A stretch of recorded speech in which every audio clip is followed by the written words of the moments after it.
And so the game is over, we've won the game, and now I'll read you the last part of the chapter.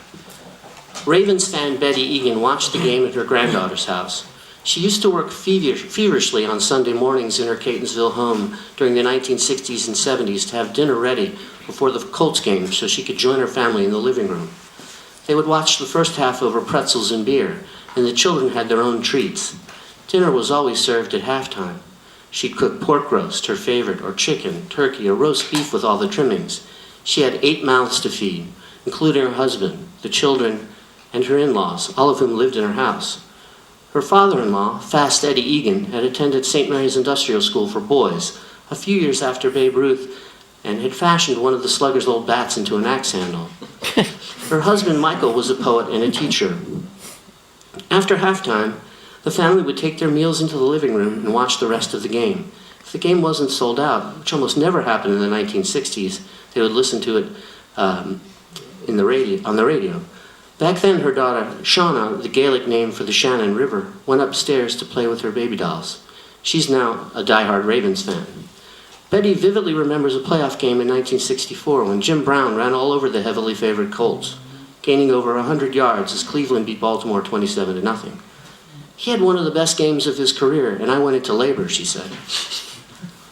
She had dated a football star in high school and learned the rules of the game, and then the Colts came along. Before that, she didn't know football from the man on the moon.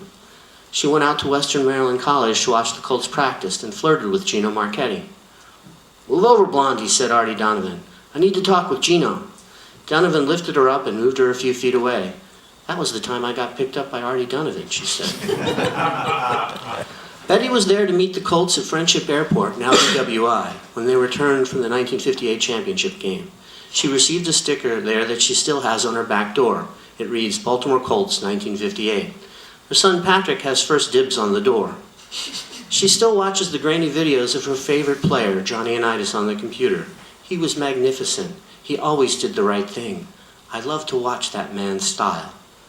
Betty's daughter Moira followed in her father's footsteps as a poet and now lives in Rome, Italy with her husband, the poet and translator Damiano Albeni. They watch the Ravens via the web, often into the wee hours of the morning. Albeni even favors the Ravens over his beloved Roma soccer club. Moira has published 3 volumes of poetry, and her work has been selected for the Best American Poetry Anthology. She wrote an elegy for Johnny Unitas on the day he died to console her distraught mother. Those Sunday dinners were long gone, and it was the end of an era in Baltimore. But Betty remembered. And Betty enjoyed watching the Ravens beat the Colts in the playoffs 24-9. She no longer had to rush around in the morning making Sunday dinner for 8 people, and she has moved past the heartbreak of the Colts leaving for Indianapolis. She enjoyed the game, but the Colts had become just another team to beat. Colts don't bother me anymore because the Ravens are so damn good. Thank you.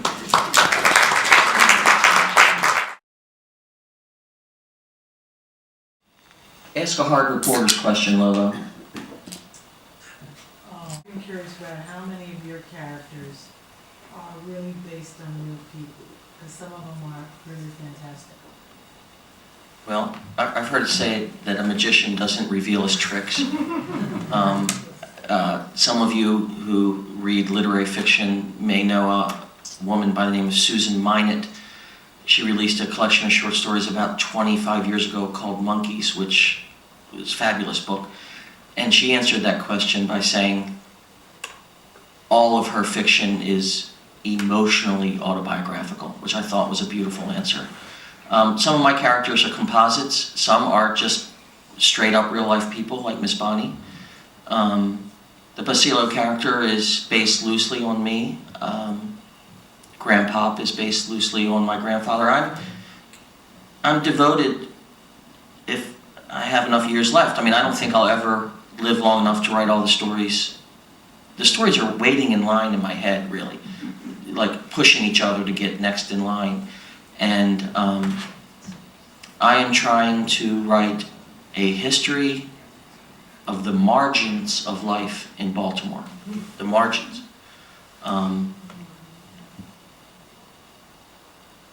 You don't find many politicians in my books.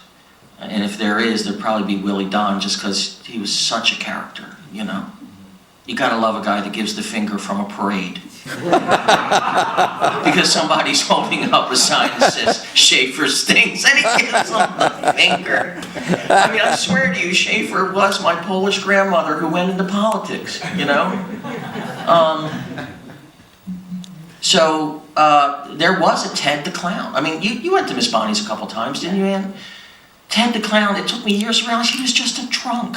You know, his wife called me up once and, you gotta stop bringing him that blackberry brandy. He's just using you, hon. I know you think he's something, but he's just a goddamn drunk. This is his wife, you know? So anyway, I'm trying to document life in Baltimore from about 1920 through around 2020. And 1920 is when my Spanish grandfather landed here. You know, I'll tell you my family's Statue of Liberty story. You read all this, you know, immigrant fiction and immigrant documentation and essays and coming to the New World. My grandfather was like a 20-year-old working as a laborer on an English steamship. He was back in the days of coal-fired boilers on ships. His job was to make sure the firemen on a ship, the term fireman is used for the coal shoveler. It doesn't mean the guy who puts out fires. And he had to make sure that every time the fireman turned around, there was enough coal there to shovel in a shovelful. And back then, Fells Point, which real old-timers know as Broadway, and only the yups call Fells. I hate when they call it Fells. Absolutely hate it. Was a lot of Spanish and or ethnic seamen's clubs. And my grandfather went to the Spanish Seamen's Club, got bombed, passed out, came to, the ship was gone. Welcome to America. That was my family's Statue of Liberty story. You have time for a couple more? Miss Pompa, come on, hon. Well, I heard you on NPR this morning, and you stated how you were such a diehard Johnny Winter fan. I thought you might have a personal story to reveal. No, I've interviewed Johnny many, many times. I love Johnny. He's got Baltimore roots, right? Oh, no. No? Leland, Mississippi, by way of Beaumont, Texas. Okay, I thought he stayed here for a while, and I thought No, that was no. what the connection was. Okay. No, I was just possessed by Johnny sometime in the mid-'70s, and I mean, the Beatles changed my life. Elvis is the king of rock and roll, but somehow I listen to Johnny. Because I had seen him in concert many times. Yeah, I listen to Johnny every day, as my ex-wife can attest. Yes, sir. Raphael, is Miss Bonnie still there?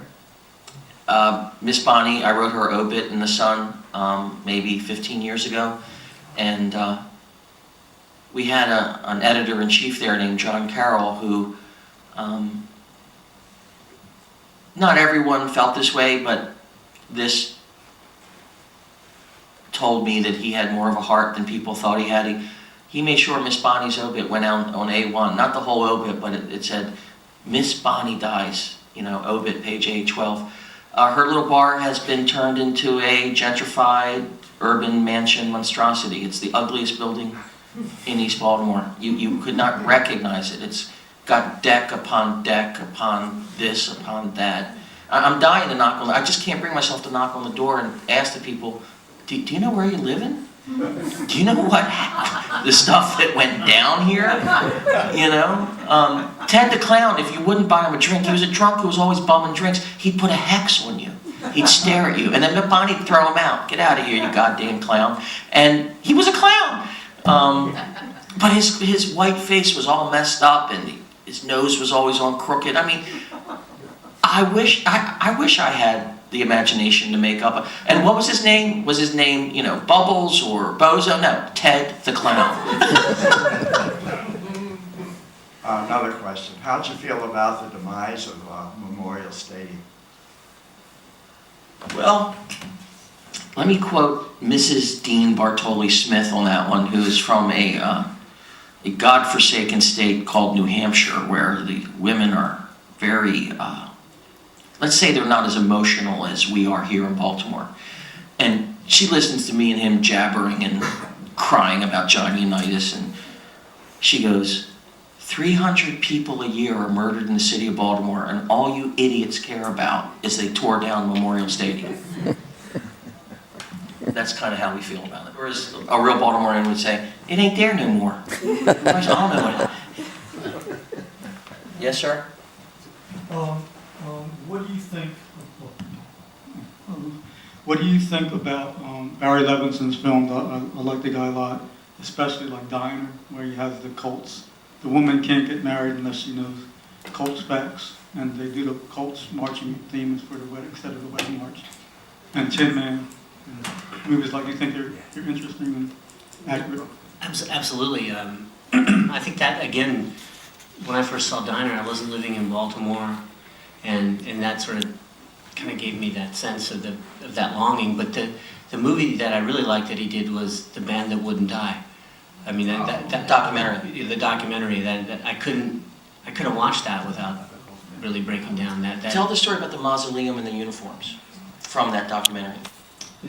Which, John Zeman, who's the president of the Ravens marching band now, but started at the age of 16 in the Colts marching band. And, it's interesting because, when I started to talk about this book to people, everybody has the story of 1984 really etched. And, when they took everything, the band uniforms were at the dry cleaners, and, they went to get... They were not in the Mayflower vans. They were not in the vans, and they made some, they had to kind of approach the dry cleaners with this kind of air of secrecy, and somehow got them out of there. Somebody's friend knew somebody who owned the dry cleaners, like it all works here. And they took them to a mausoleum in a cemetery and hid them there. And I think Irsay's wife eventually figured it out and allowed it to happen. Somehow there was something... Apparently Harriet Irsay was not the jerk her husband was.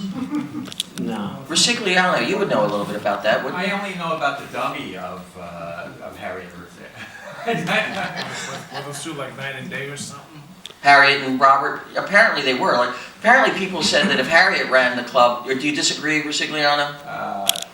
I've heard that. This is Mike Rosigliano, the well-known sports cartoonist. I've heard that before, but unlike you writers, the cartoonist is not privy to anything. I just... Yeah, but you get to make it up, and then we believe it. Right, and make it up. Yeah, exactly. The fact. Oh, and the DeFrancis family's still looking for you, Rosigliano, by the way. I know that.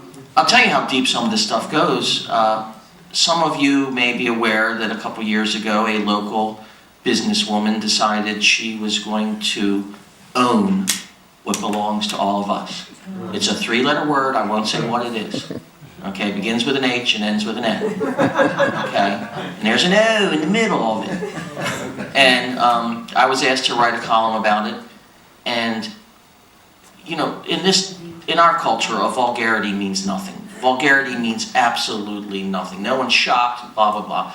But this woman had really gotten my goat, and I wanted to think of the most awful, awful thing I could call her.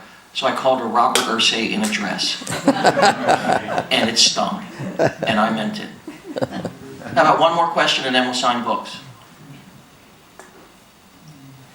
Yes, sir. Is Aunt Lola real? Or was she real? Who? Aunt Lola? Oh, the story yeah. I'm talking about? Aunt Lola. Lola. The Pete Self story that's run on YPR every year. That has become a tradition, right? Yeah, that was my attempt to write a Baltimore Christmas Carol. Yeah. Are you Italian? No, I'm not. But Yeah, I loved Aunt Lola. She was a sweetheart. She's my father's first cousin. But, so I took Aunt Lola and her sweet nature. Aunt Lola had this strange family where she had 6 kids. I don't know if any of you have ever experienced this before. So there was like the first 3, and then there was a break, and there was a second. The first 3 were all law-abiding, hard-working, educated members of society. And the last 3 were like dirtballs. Maybe, I don't know, maybe parents get tired after the first 3, and they just night and day. But, so I would walk down the alley every morning, and Aunt Lola's gate hung on a rusty hinge. And she would know that I was walking up to the Greek diner to get a cup of coffee to go to work. And it burned her up that I would give the Greeks, in Baltimore you're something, right? I talked to a guy today from Oklahoma. He goes, why do you people in Baltimore always ask what someone is? Like, what are they? Are they this? Are they that? Blah, blah. He goes, in Oklahoma there's just Native Americans, white people, and African Americans. That's it.